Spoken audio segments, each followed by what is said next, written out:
tetap dalam keadaan sehat dan aman. Selamat datang kembali di Imran Amami Channel dengan saya Imran di sini.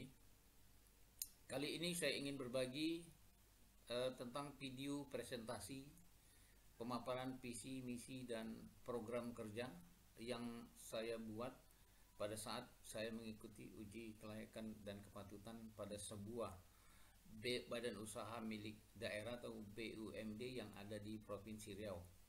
Sampai ke tahap ini ada sebanyak 5 orang atau diikuti oleh 5 orang termasuk saya. Sebelum kami membuat bahan presentasi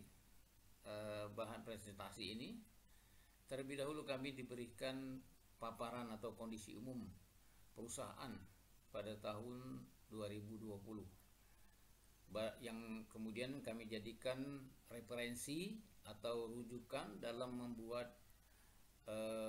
visi misi dan program kerja. Dan saya telah membuat presentasi ini sebanyak 17 slide yang semuanya berdasarkan atau merujuk kepada paparan atau kondisi umum perusahaan saat itu. Baik, seperti yang tampil di layar saat ini adalah cover atau bagian depan dari visi misi dan program kerja yang saya buat. Dari paparan atau kondisi umum perusahaan, saya membuat visi, yaitu menjadi badan usaha milik daerah yang sehat, meningkatkan kualitas kerjasama, pelayanan publik, kesejahteraan karyawan, mengembangkan kearifan lokal, sekaligus memberikan kontribusi PAD atau pendapatan daerah pada tahun 2025. Kemudian dari visi tersebut saya turunkan ke dalam misi, yaitu ada sebanyak 5 misi, mulai dari meningkatkan profesionalisme dalam pengelolaan melalui evaluasi secara berkala dan berkelanjutan terhadap manajemen internal atau internal audit, kemudian menjalankan sistem pelayanan personal berbasis teknologi untuk memberikan pelayanan publik optimal, kemudian restrukturisasi organisasi perusahaan dan revitalisasi manajemen sumber daya manusia. Di sini nanti saya membuat usulan atau bentuk restrukturisasi dari struktur organisasi yang ada, yang menurut saya masih perlu sekali untuk dilakukan perampingan karena terlalu kurang efisien. Kemudian yang keempat adalah menjalankan fungsi sosial sebagai penggerak ekonomi masyarakat dan fungsi ekonomi sebagai salah satu sumber PAD dan penciptaan lapangan kerja. Ini tetap kita harus mengedepankan fungsinya, yaitu sebagai sumber PAD dan penciptaan lapangan kerja. Kemudian meningkatkan kerjasama dengan BUMN atau BUMD lain dan swasta atau investor yang bergerak dalam bidang aneka industri. Kemudian saya membuat moto, yaitu PT RIT wajah baru dengan Lakib dengan L4K plus 1P. Ini secara tidak langsung terbaca Lakib. Lakib saya ambil dari laporan akuntabilitas kinerja instansi pemerintah, kalau disingkat, kalau bentuk atau perpanjangan kata dari Lakib. Tapi di sini saya menyebutnya sebagai L4K dan 1P. L4 itu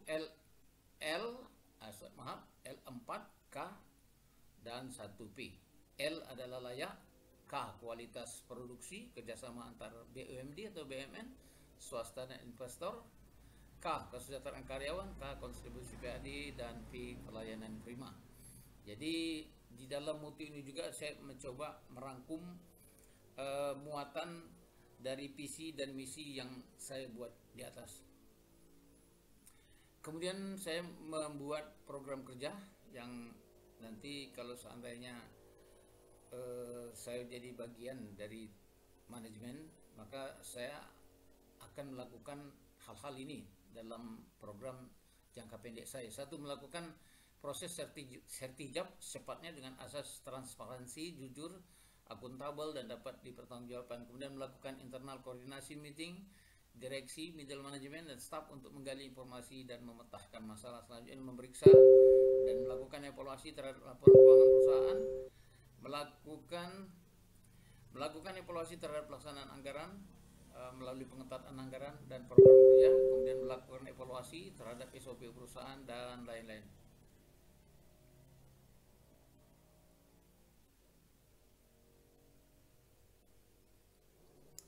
Kemudian melakukan evaluasi dan perbaikan terhadap sistem administrasi dan pelaporan, kemudian membuat manajemen aset berwujud maupun tidak berwujud, melakukan evaluasi internal terhadap SDM yang ada, proses PHK, promosi, remunerasi, pemindahan karyawan berdasarkan pada nilai kerja, dan proses rekrutmen. Dan ini juga saya ambil dari keadaan atau pemaparan umum kondisi perusahaan yang saya baca, maka saya mempunyai program kerja untuk mengatasi masalah keuangan yang defisit dan hutang. Ya, satu penyertaan modal pemerintah yang non tunai, saya lebih fokus ke situ. Kemudian ada konversi hutang, pinjaman dari rekening dana investasi atau RDI. Mengajukan rescheduling jadwal pembayaran hutang atau menghentikan sementara pembayaran hutang untuk menjaga konsolidasi perusahaan. Kemudian ketiga, restrukturisasi hutang dengan melakukan konversi hutang menjadi penyertaan saham. Kemudian membentuk koperasi serba usaha untuk menambah permodalan sekaligus menjalankan usaha wasserba, fotokopi, suplai TK dan percetakan, berkoordinasi dengan Pemprov untuk menjajaki partisipasi kabupaten atau kota lain yang dalam penyertaan modal. Kemudian mencari investor dan pembiayaan usaha atau proyek-proyek komersial sekaligus berskala besar dan menguntungkan provinsi. Kemudian saya juga melakukan restrukturisasi organisasi dan perampingan manajemen. Ini juga untuk membantu dalam menekan pengeluaran perusahaan sekaligus membuat struktur organisasi menjadi lebih efektif, yaitu melakukan internal audit terhadap anak perusahaan baik dari sisi akuntansi dan keuangan. Proses amputasi mungkin saja saya lakukan atau merger dengan menggabungkan beberapa anak perusahaan. Melakukan restrukturisasi perusahaan untuk memperbaiki dan memaksimalkan kinerja perusahaan sekaligus melakukan perampingan manajemen atau pengurangan tingkat jabatan dalam struktur organisasi, pengurangan skala perusahaan untuk memperbaiki efisiensi dan efektivitas. Dan inilah skema restrukturisasi dan merger perusahaan. Jadi sebelumnya di dalam paparan atau kondisi umum perusahaan ini masih tersebar. Jadi kemudian saya susun dan saya mergerkan beberapa anak perusahaan menjadi satu anak perusahaan induk, anak perusahaan inti, anak perusahaan inti yang membawahi divisi-divisi. Kalau sebelumnya divisi-divisi ini menjadi anak perusahaan. Jadi pada skema restrukturisasi ini saya menjadikan anak perusahaan itu hanya menjadi bagian atau divisi yang dua bagian pokok atau dua anak perusahaan utama, yaitu satu menjadi PT Riau Energy, Oil dan Gas atau PT Riau Power dan Coal Mining. Divisi-divisinya adalah energi, oil dan gas. Ini saya rampingkan atau saya buat yang tadinya menjadi anak perusahaan, saya jadikan hanya divisi-divisi saja. Dan yang anak perusahaan utamanya adalah PT Riau Energy, Oil dan Gas, kemudian PT Riau Aneka Industri yang membawahi pertanian, perkebunan, kemudian aneka jasa, ada lagi bisnis keuangan dan transportasi. Dan ini saya jelaskan lebih detail dalam struktur organisasi yang saya buat terpisah dan akan saya tampilkan secara lebih detail lagi setelah saya menyelesaikan slide ini. Nah, kemudian saya memiliki program kerja atau usaha untuk menambah pendapatan perusahaan. Jadi usaha untuk menambah pendapatan perusahaan itu saya memiliki metrik analisa unit usaha alternatif sebagai pengganti usaha existing yang sebagian besar berhenti beroperasi. Jadi kenapa unit usaha ini saya ajukan? Karena ini memerlukan modal yang relatif tidak terlalu besar, sehingga kita bisa mengoptimalkan pemanfaatan modal, sekaligus nanti usaha ini memberikan tambahan pendapatan pada perusahaan yang sedang mengalami kondisi keuangan. Jadi dari restrukturisasi yang saya sampaikan di atas, maka inilah secara detail unit usaha dengan ruang lingkup usaha dan skema permodalan serta sarana prasarana yang dibutuhkan. Jadi pada PT Riau Aneka Industri, unit usaha pariwisata, angkutan dan hiburan.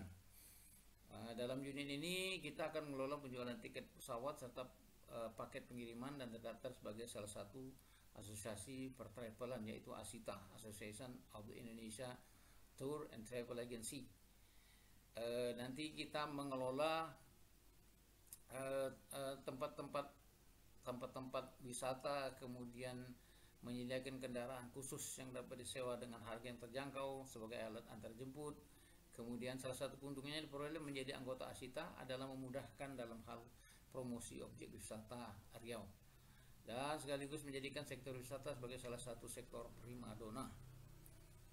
Ini ada skema permodalannya, dan ini ada sarana dan prasarana pendukung, ya, seperti ruko 1 pintu, kendaraan minibus, pariwisata minimal 2 unit, perizinan, anggota ASITA, komputer set beserta sistemnya. Kemudian pada bagian 2 yaitu unit usaha warung serba ada atau serba dan koperasi. Unit ini akan berperan sebagai media menyediakan 9 bahan pokok yang dapat dibeli dengan cara tunai maupun kredit dengan konsep retail atau supermarket, minimarket. Barang-barang tersebut diperoleh dari pihak distributor serta masyarakat. Ya. Kemudian ada lagi unit usaha khusus dan lembaga pendidikan. Ini sekaligus untuk mempersiapkan generasi muda yang memiliki daya saing dan memenangkan dengan harapan memenangkan persaingan global. Maka kita akan mengelola unit usaha khusus dan lembaga pendidikan, termasuk di dalamnya kita harus bisa menguasai bahasa internasional, yaitu bahasa Inggris. Kemudian tidak gaptek atau gagal teknologi. Kemudian yang keempat itu ada unit usaha fotokopi, supply E3 dan percetakan. Kemudian ada unit usaha apotek. Kemudian ada unit usaha pembuatan air minum dalam kemasan. Dan 7 unit usaha jasa klinik, servis rumah dan kantor yang sekarang menjadi trending dan banyak diperlukan. Kemudian saya memiliki program kerja, yaitu pengambil alihan pengelolaan aset-aset Pemda yang banyak yang diam atau aset-aset pasif, ya. Kemudian kita usahakan agar aset-aset ini menjadi aktif, yaitu pengambil alihan pengelolaan aset-aset berupa tanah, gedung yang dimiliki Pemda yang bertujuan mengoptimalkan penggunaannya. Selanjutnya berpengaruh terhadap jumlah PAD yang akan diserahkan pada Pemda. Selanjutnya kita akan mengelola dengan kerjasama dengan pihak swasta dan skema kerjasama, yaitu 1. Kerjasama bangun, kelola, sewa dan serah. Kemudian ada kerjasama bangun, serah dan kelola. Kemudian ada kerjasama rehabilitasi, guna dan serah. Kemudian ada kerjasama renovasi, sewa dan serah. Kemudian kerjasama bangun dan bangun atau lahan sewa. Kemudian ada lagi program kerja jangka panjang, yaitu memasukkan program kerja jangka pendek sebagai program jangka panjang sekaligus, karena sifatnya kontinu dan perbaikan berkelanjutan. Kemudian menjajaki kemungkinan kerjasama dengan pihak ketiga, investor, BUMD, Pertamina, BOB, SKK Migas, pihak swasta, PT Chevron Pacific Indonesia, perusahaan asing yang ada di Riau, dan pelaku konstruksi yang bergerak di bidang aneka industri. Karena basic saya sebelumnya adalah saya bekerja pada perusahaan konstruksi swasta nasional yang berkedudukan di Jakarta dan telah banyak ikut atau menjalankan proyek konstruksi di berbagai daerah di Indonesia.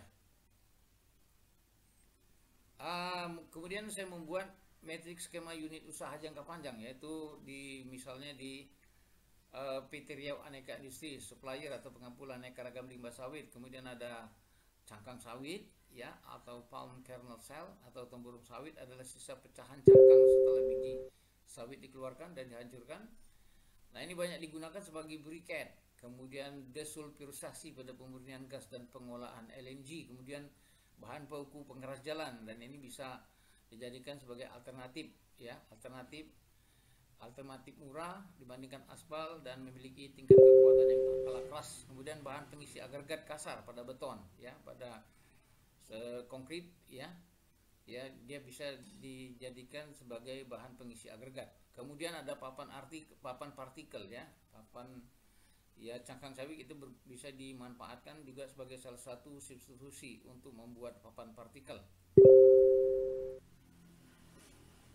Kemudian ada lagi pemanfaatan POME atau palm oil meal effluent, merupakan limbah yang punya potensi yang dapat diubah menjadi sumber energi alternatif, yaitu energi listrik, ya. Kemudian ada PKM, palm kernel meal, adalah ampas dari proses pembuatan minyak sawit mentah yang merupakan limbah inti sawit yang telah diperas minyaknya untuk menghasilkan palm kernel oil.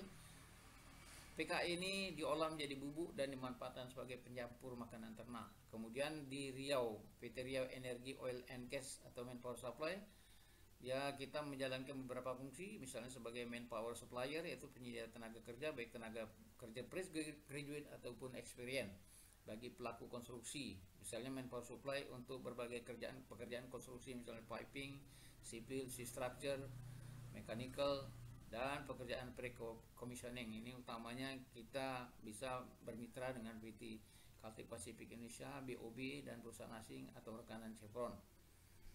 Kemudian kita bisa bertindak sebagai material supplier, yaitu penyedia bahan-bahan yang dibutuhkan oleh pelaku konstruksi, seperti misalnya semen, agregat, sand untuk pekerjaan sipil, material piping, pipa, pulp, soket, dan lain-lain.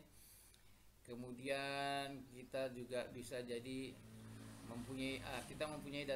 kita harus mempunyai data bank main supplier atau pabrikan pemilik tambang dari material tersebut sebagai rekanan, serta kendaraan berat sebagai sarana transportasi seperti dump truck, level loader, dan forklift. Kemudian rental alat berat, alat-alat yang kita miliki sekaligus bisa kita sewakan kepada pihak-pihak lain atau pihak ketiga yang memerlukan. Kemudian sebagai kontraktor proyek migas, karena kita memiliki alat nantinya, ya, peralatan berat, dan juga memiliki kemampuan atau pengalaman dalam mengerjakan pekerjaan konstruksi, maka kita bisa sekaligus sebagai kontraktor migas dengan mengambil paket-paket pekerjaan, yaitu misalnya sipil, struktur baja, mechanical, piping, pekerjaan pre-commissioning, sarana dan prasarana, kemudian ada manpower juga, ya, investasi yang diperlukan itu nanti akan ditentukan kemudian. Demikian yang bisa saya sampaikan pada kesempatan kali ini. Semoga dapat memberikan manfaat atau bisa dijadikan referensi kepada pihak-pihak yang membutuhkan.